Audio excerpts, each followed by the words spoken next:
Fala aí, pessoal, beleza? Professor Luiz Fernando aqui na área para mais uma aula de História para o Enem. Sejam todos bem-vindos aqui ao nosso canal. Se inscreva no nosso canal, já deixa aquele like. Tá, pessoal? Para quem não me conhece, sou o professor Luiz Fernando e estou oferecendo a vocês aulas de História gratuita para o concurso do Enem, para o vestibular do Enem, certo? Pessoal, se você quiser esses esquemas das aulas do Enem aqui do professor Luiz Fernando, é só acessar o link do nosso Telegram e ir lá solicitar os esquemas, não somente dessas aulas de hoje, mas também das aulas anteriores. Tudo inteiramente grátis. A única coisa que eu cobro de você é que fique comigo até o final da aula, que se inscreva no nosso canal e usufrua de todas as nossas aulas voltadas para o Enem. Pessoal, tem um diferencial. Nós seguimos aqui as habilidades e competências do Enem. E é por isso que as nossas temáticas das aulas são totalmente diferentes das temáticas tradicionais que tem por aí. Ok? Então, o que nós estamos trabalhando nessa nossa série? Estamos trabalhando conflitos e movimentos sociais relativos à questão agrária. Gente, essa é a aula de número 4. Essa é a aula de número 4. Aproveitem aí para estudar todos os conflitos e movimentos sociais estudados ao longo da história, dos períodos anteriores a essa que a gente está agora, que é a Idade Média. Olha, o nosso tema gerador da nossa aula é essa música baseada no poema do João Cabral de Melo Neto, Morte e Vida Severina, música do Chico Buarque de Holanda. Então, se você perdeu a primeira aula, assista lá, porque a gente faz um breve comentário desse tema gerador, desse poema aí super importante. E nós temos aqui ao lado também a imagem do Cândido Portinari, e o cujo nome da obra se chama Retirantes, ok? Cuja obra se chama Retirantes, beleza? Então, agora a gente não vai fazer a leitura novamente desse poema, mas dá aquele pause depois, leia o poema para entender essa temática da aula, pessoal. Conflitos e movimentos sociais relativos à questão agrária ao longo da história, beleza? Então, vamos que vamos aqui. Essa aula de número 4, vamos trabalhar sobre a economia e sociedade do feudalismo. Economia e sociedade do feudalismo. Então, observe aí a imagem, né, a representação de um feudo, como seria um feudo lá da Idade Média, do século X, século XI, século XII. Então, o auge do feudalismo europeu, nós temos aí o início a partir do século X, beleza? A partir do século X, seu auge do século XI. Depois do século XII, XIII e XIV, mas principalmente do século XIV, esse sistema político-econômico ele vai entrar em decadência, ok? E vai surgir uma nova atividade político e econômica na Europa, que com certeza vai se repercutir pelo mundo todo. É o que a gente chama de mercantilismo, beleza? Então, o mercantilismo vai ser a outra etapa do feudalismo, tranquilo? Uma outra etapa, digamos assim, do desenvolvimento político, social e econômico. Tranquilidade? Bom, veja só, vamos lá para a nossa leitura aqui desta informação. Não saia do canal.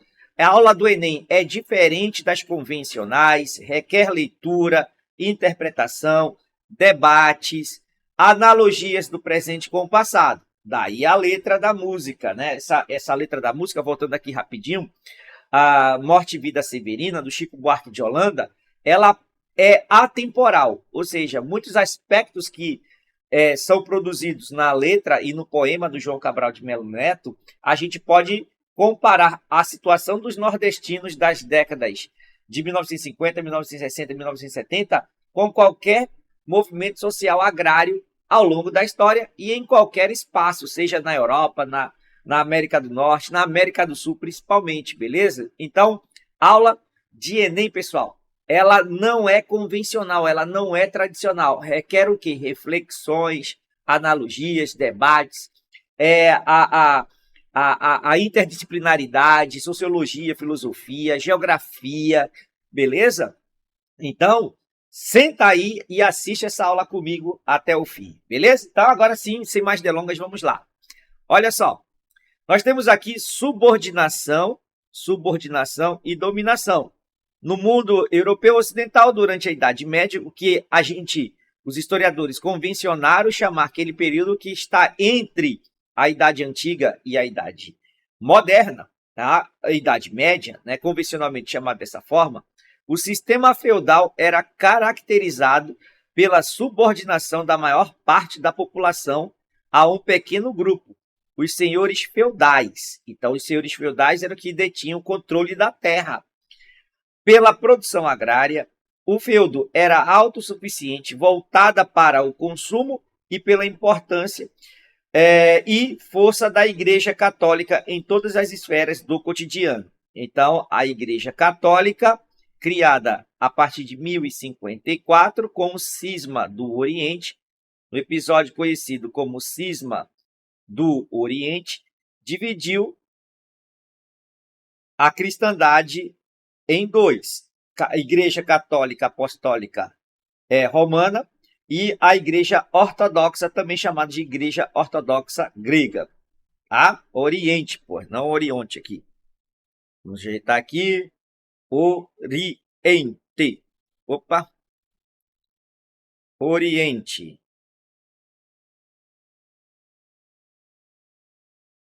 Tranquilos? Oriente. Então tá aí. O cisma do Oriente. Então, a Igreja Católica ela vai controlar a mentalidade dos europeus. Ela consegue unir uma sociedade desagregada em torno de si.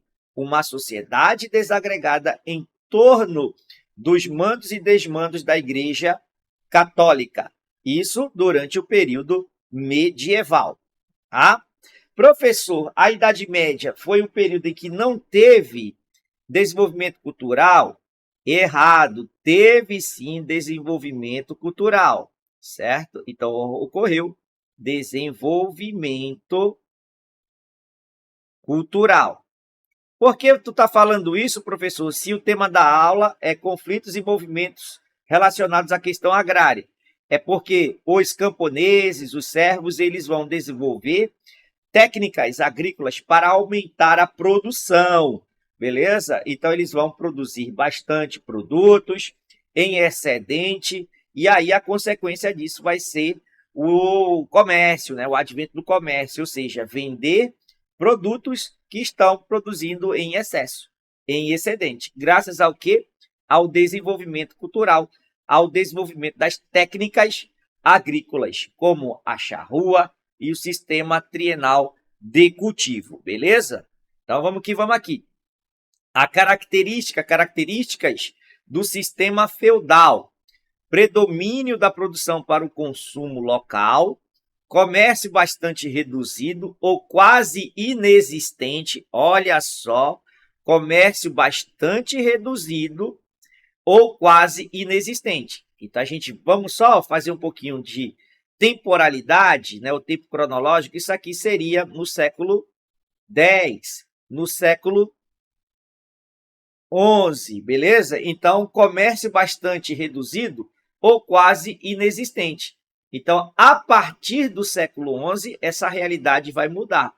Nós vamos ter um comércio mais atuante. Comércio mais atuante.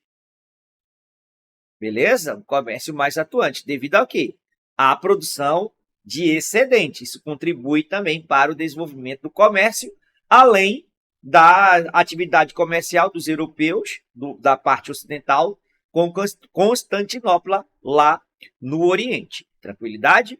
Bom, ausência ou baixa utilização de moeda, olha só o que o Enem adora. Observe de novo, presta atenção.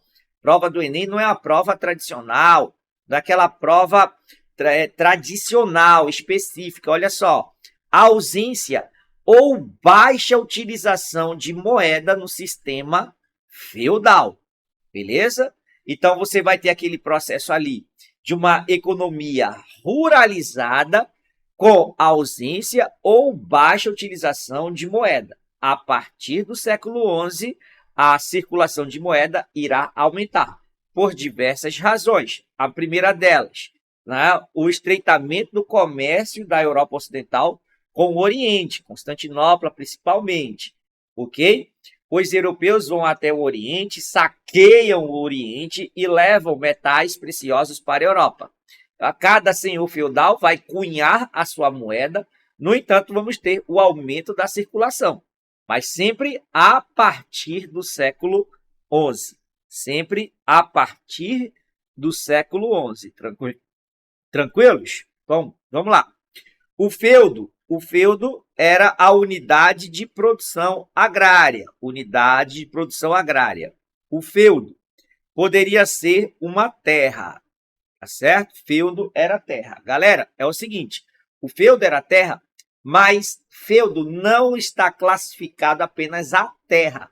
O feudo poderia ser um título, o direito de um nobre, por exemplo, cobrar imposto em um vilarejo, o direito de um nobre cobrar pedágios de um vilarejo. Então, o feudo era a terra ou um título, beleza? Feudo era uma terra ou um título, tranquilo? Agora, quando ele se refere aqui ao feudo na condição de terra, era a unidade da produção agrária. Então, como é que funcionava isso mais ou menos? Olha só, esse meu desenho aqui. Então, eu tenho aqui ó, um feudo, certo? Um feudo qualquer lá da França, certo? Inclusive, gente, esse estudo do feudalismo, que a gente diz, ó, o feudalismo convencional, vou botar aqui convencional, que esse que os historiadores medievalistas consideram, ele ocorreu na atual França e Alemanha. Tá? Então, em cada região vai ter as suas características feudais. Então, isso que a gente costuma chamar de feudalismo, o feudalismo convencional, que tem nos livros de história do ensino médio, por exemplo, é o feudalismo que se desenvolveu ali na atual França e Alemanha. Por que na atual França e Alemanha? Porque ali surgiu o Sacro Império Romano Germânico. Tá? E lá, desde os tempos de Carlos Magno, havia aquela situação, aquela característica da doação de terras à nobreza de guerreiros, de Carlos Magno, em busca de mais pessoas em que ele confiava. Ele doava os feudos, as terras, em troca de fidelidade, beleza? Então, essa relação de suzerania e vassalagem vem lá desde os tempos de Carlos Magno, doação de terra entre uma nobreza de guerreiros, beleza? Entre a nobreza. Então, esse que é o feudalismo tradicional, começa tudo ali, ok? Na Inglaterra vai ter feudalismo? Vai, mas vai ser um tanto quanto diferente, um pouco diferente desse feudalismo tradicional da Europa continental. Professor, e como foi o feudalismo português? Aí a gente tem que ter o seguinte cuidado. A Península Ibérica ela estava dominada pelos muçulmanos. Então, os muçulmanos eles tinham uma outra realidade de condições econômicas e sociais. Então, os muçulmanos, os mouros que estavam na Península Ibérica, eles faziam mais atividade comercial, ok? Já os povos do leste europeu, eles também tinham uma outra realidade em relação ao uso da terra. Agora, os portugueses, eles conseguem, no caso, os europeus, reinos cristãos, conseguem fundar Portugal ali por volta de 1139, uma dinastia chamada de Borgonha. Ela fica controlando o condado portucalense e depois esse condado vira o reino de Portugal.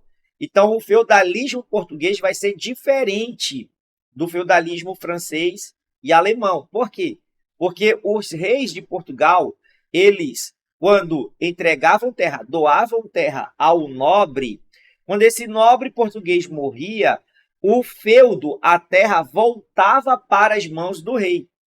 Então, não havia aquela entrega de forma hereditária do feudo, passando de pai para filho em Portugal.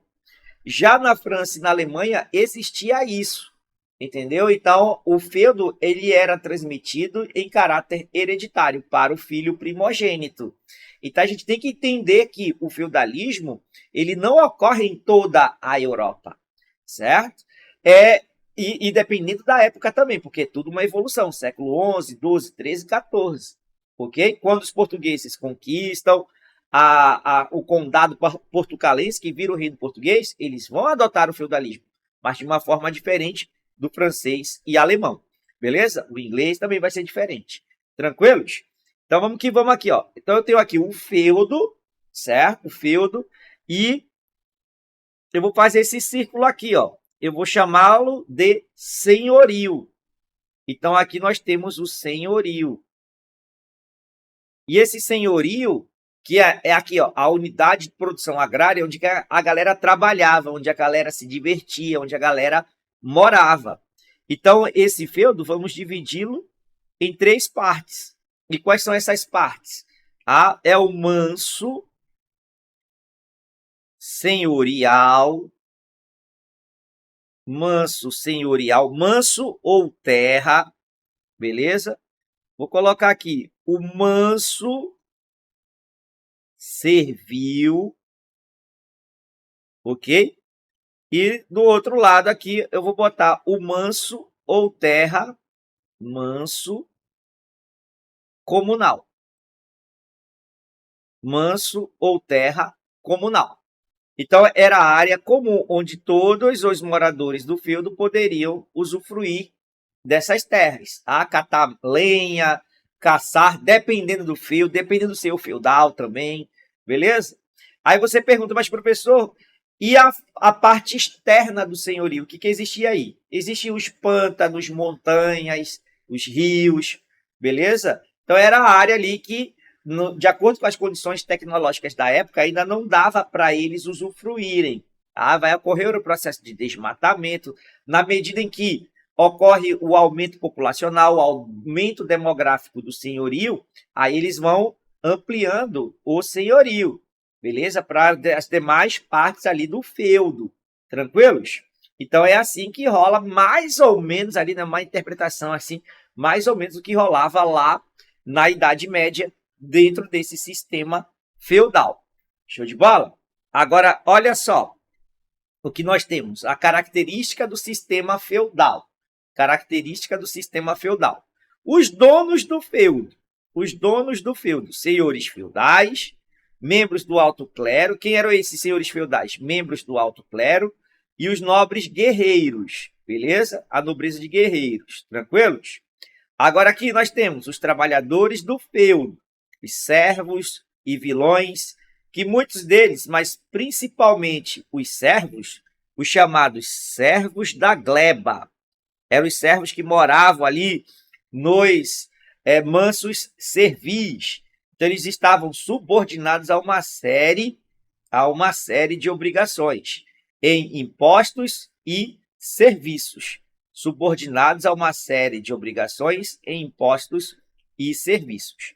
Os vilões, galera, eles moravam nas vilas, em aldeias próximas aí aos arredores do senhorio, beleza? Então esses caras, eles faziam atividades não usuais, não convencionais da época. Por exemplo, qual era a principal atividade econômica de um feudo? Atividade agrícola. Agricultura de subsistência. E esses vilões que não tinham terra, eles moravam ali com a autorização do senhor, né, nas suas aldeias, aos arredores do senhorio. Então, eles trabalhavam com carpintaria, ferraria, ok? Deixa eu ver o que mais. Marcenaria. Então, alguns senhores obrigavam eles, né, a trabalhar para fazer reparos dentro do feudo, reparo de uma ponte, reparo do telhado do castelo, beleza? Então, era assim que essa galera ia sobrevivendo nesse período conhecido como Idade Média, nesse sistema feudal, ok? Então, vamos que vamos aqui. A sociedade feudal. olha só, a sociedade feudal. Aqui nós dividimos os grupos sociais, os senhores, como nós observamos na tela anterior, eram os proprietários dos feudos, tá? Os donos dos feudos, ok? Quem doava essas terras para os senhores? Um rei, um descendente da dinastia carolíngia. Então, o cara ia cedendo terras, ok? Então, na medida em que um senhor, alguém doava uma terra, ele era o suzerano. Aquele que recebia a terra, um nobre, era um vassalo. Daí a relação de suzerania e vassalagem. Então, o cara recebia a terra, tá? E transmitia a terra após a sua morte ao seu filho. Então, os senhores, já falamos na tela anterior. E agora aqui, ó, nós temos os servos, ok?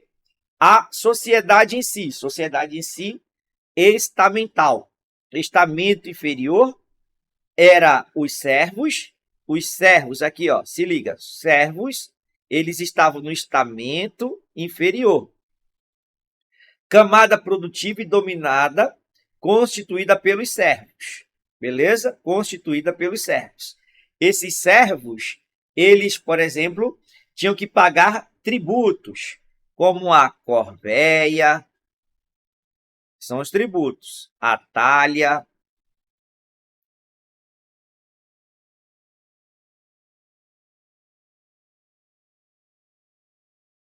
e a banalidade, entre outros, tá? Mas convencionalmente a gente estuda esses três aqui: corvéia, talha, banalidade. Então, a corvéia é quando eles tinham que trabalhar certos dias nas terras do Senhor. A talha é quando eles tinham que entregar parte do que produziam para o senhor feudal. E a banalidade era o uso das ferramentas, dos moinhos, por exemplo, ou fornos dos senhores feudais. Beleza? Então, são essas três aqui, esses três tributos, que o servo da gleba era obrigado a trabalhar. Servo da gleba. Beleza? Ok? Bom, exploração do trabalho servil era legitimada pela igreja. Então, a igreja ela conseguiu unir, sob sua égide, sob sua liderança espiritual, uma sociedade desagregada. Ok? Então, para cada membro da sociedade, tinha funções a cumprir. Foi ela que determinou. Então, segundo essa mentalidade, que cada camada, cada estamento tinha uma função a cumprir, nós temos a função do servo, que era trabalhar, função do clérigo, que era rezar, e a função do nobre, proteger militarmente a sociedade. Uns trabalham, outros rezam e outros guerreiam. Pessoal, a gente colocou essa hierarquia social da Idade Média, né, do feudalismo, ok? Mas você tem que, se na prova do Enem for muito específico, eu acredito que nunca será, perguntar quem respectivamente a hierarquia social do feudo, né, do sistema feudal. Então nós temos o clero em primeiro lugar, os nobres e o grupo dos trabalhadores, ok? Então aqui eu só escrevi a mentalidade. Segundo essa mentalidade imposta pela igreja, a cada um deles tinha a sua função, entendeu? Se você vai fazer uma prova assim, tipo FUVEST, PUC, as PUCs aí pelo Brasil afora, então muito provavelmente eles poderiam perguntar, né, a hierarquia social da sociedade feudal, beleza? Aí você vai, clero, nobreza e o grupo dos trabalhadores, ok? E aqui ao lado nós temos aí a reprodução de um feudo, né? Seria aí a reprodução de um feudo, de uma maneira mais animada, mais moderna, né? Tudo bem bonitinho aí. Enfim, vamos que vamos para a próxima tela. A sociedade feudal, senhores feudais, estabeleceu entre si relações de suzerania e vassalagem, e havia aqui todo um ritual na entrega de um feudo, ok? Tudo abençoado pela igreja, a igreja consegue agregar sob sua égide uma sociedade desagregada. O senhor que doava o feudo tornava-se o suzerano, o que recebia o feudo passava a ser vassalo do suzerano. Então isso aqui, ó, é uma relação entre nobres, beleza? Uma relação entre a nobreza, tá? Ao longo dos séculos sexto, século sétimo, oitavo, principalmente o século oitavo, vai ocorrer a fragmentação do poder. Mas essa fragmentação do poder é justamente no Sacro Império Romano Germânico, nos atuais países França e Alemanha. Então vamos ter essa fragmentação do poder. Então um rei, ele vai ser mais um senhor feudal. A partir do momento em que havia a doação de terras para a camada de guerreiros, para os nobres, né, guerreiros, isso provocou uma descentralização política, que é muito comum, que foi muito comum na Idade Média, do século IX ao século XIV, beleza? Então, do século IX ao XIV havia uma descentralização. Porém, no entanto, todavia, a partir do século XII ou 11 ou 12, vai haver um processo de centralização do poder, beleza? Mas preste atenção, no feudalismo, né, clássico, vai predominar o quê? A partir do século IX, a descentralização política, na medida que os reis iam doando terra, tá? Os nobres, localmente, nos seus feudos, eles se fortaleceram bastante politicamente, economicamente, militarmente, beleza? Mas os reis, vejam, os reis feudais, certo? Eles e seus descendentes vão buscar sempre a tentativa de centralizar a política em suas mãos, novamente.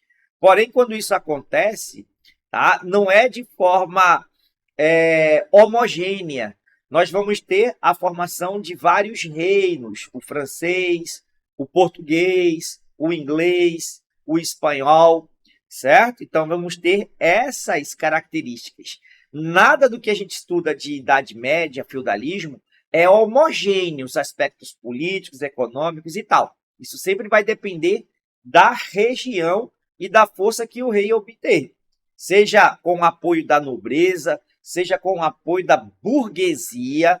Essa burguesia, essa classe emerge na Europa, principalmente a partir do século XI, com a atividade comercial, tá? Com a formação das feiras, dos burgos, né? Das futuras cidades, tranquilos? Então, olha só, os reis não se caracterizavam por funções políticas administrativas, mas pelas funções militares. Séculos XI, XII. Então, o rei doava a terra a um vassalo, suzerano, o rei dava a terra ao vassalo, o vassalo entregava a sua fidelidade ao rei, em uma cerimônia de cavalaria. Então, ele entrega a fidelidade dele ao rei. Em guerra, o vassalo ele tem que ajudar o rei a combater o inimigo, beleza? Então, era assim que funcionava.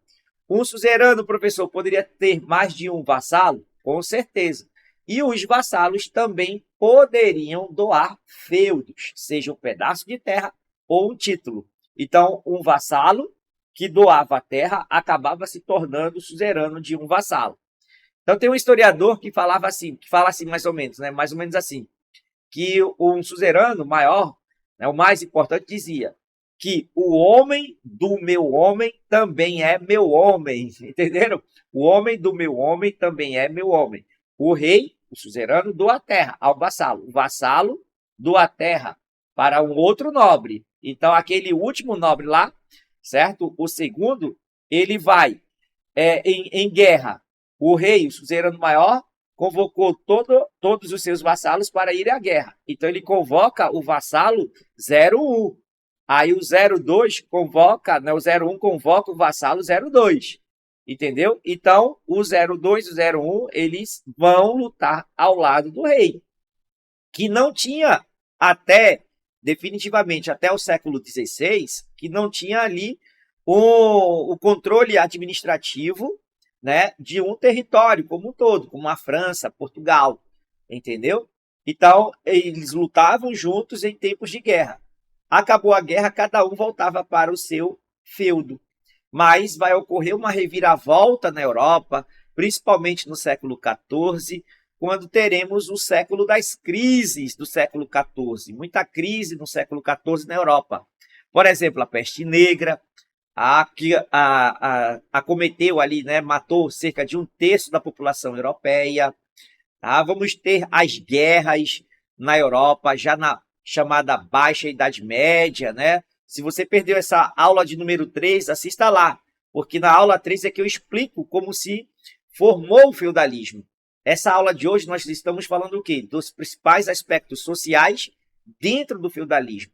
Um grupo minoritário controla a maior parte das terras férteis, enquanto que uma maioria era subjugada às terras férteis. Leia a música de novo. Né? O servo da gleba, principalmente, que era obrigado a pagar uma série de impostos, ao morrer, ele vai receber uma terra, mas um lote, um lote de terra que era a sua sepultura, ok?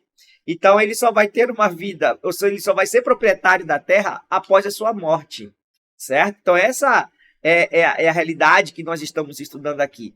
Tema gerador a música, e você vai relacionando com esses tempos, com esses conflitos e movimentos sociais ao longo da Europa.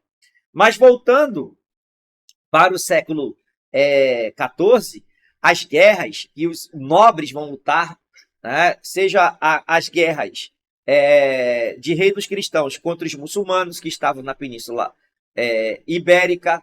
Então você vai ter a Guerra de Reconquista, na Guerra da França contra a Inglaterra, a Guerra dos 100 Anos, ok?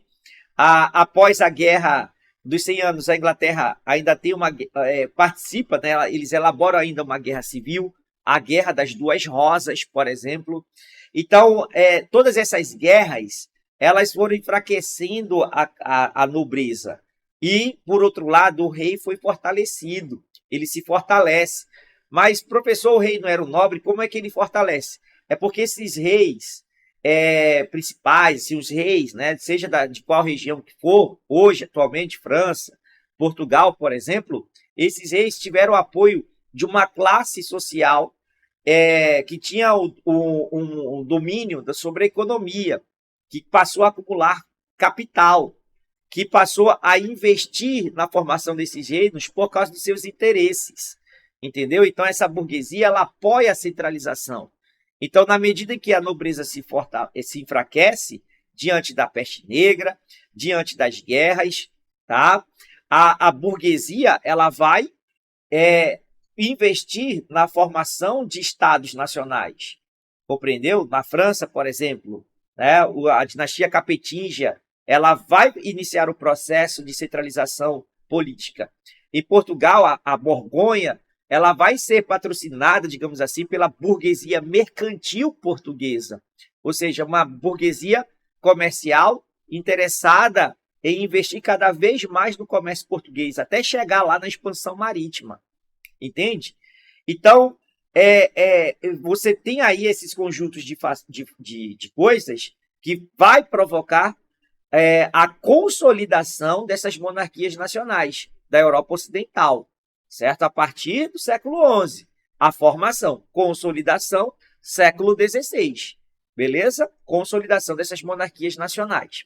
Mas voltando para o século XIV, você vai ter também nessa crise do século XIV, na crise do feudalismo, fome no século XIV. Então, os servos vão passar fome. Por quê, professor? Por causa da peste negra. Foi um período em que as secas prolongadas, invernos rigorosos aconteciam, entenderam? Então, os servos começam a se revoltar, porque os senhores feudais, eles ainda cobravam os tributos, tá? Castigavam os servos, impediam deles sair, os servos vão fugir. Quando não fugiam, reagiam de forma violenta, como as revoltas camponesas. Olha aí, ó, conflitos e movimentos sociais. Revoltas camponesas na Europa, tá? No século XIV, século XV e XVI, ok? Você vai ter o movimento dos Jaqueries da França, tá? Você vai ter o movimento do John Ball na Inglaterra, tá? Isso na Europa, né? Do século XIV, século XV. Lá no século XVI, no Sacro Império Romano Germânico, a revolta dos camponeses, liderados por um dos seguidores de Lutero, né, o Thomas Müntzer, que lidera os camponeses contra a nobreza alemã naquele tempo da Reforma Protestante. Entendeu? Então, a luta pela terra ela vai se perdurar, né, na Europa, ok? Não vai acabar na Idade Média, certo? Quando os estados nacionais são formados, Portugal, França e tal, a luta pela terra ainda vai existir, ok? Agora, veja só, aquela nobreza que se enfraqueceu diante da crise do século XIV, ela acorda e ela pensa, eu preciso apoiar a centralização do rei. Eu preciso porque é necessário eu apoiá-lo para garantir os meus privilégios. Que privilégios são esses? Ainda deter o controle de suas terras, porque elas estavam sendo ameaçadas pelos camponeses. O outro privilégio seria o não pagamento de impostos. E o outro privilégio que só se adquiria terra na Europa, né, através de doação ou herança. Então a nobreza se ligou. Nós temos um rival agora. Há umas pessoas que têm poder econômico, a burguesia. Então nós temos que garantir juridicamente o nosso privilégio, que só se adquire terra por meio de herança ou doação. Então a nobreza vai gradativamente apoiando a centralização política. E veja que nesse processo de formação política da Europa, só burguesia e nobreza apoia o rei, certo? Cada um buscando seus interesses. E o povo, galera? O povo foi colocado no seu devido lugar, lá embaixo, sem privilégio algum.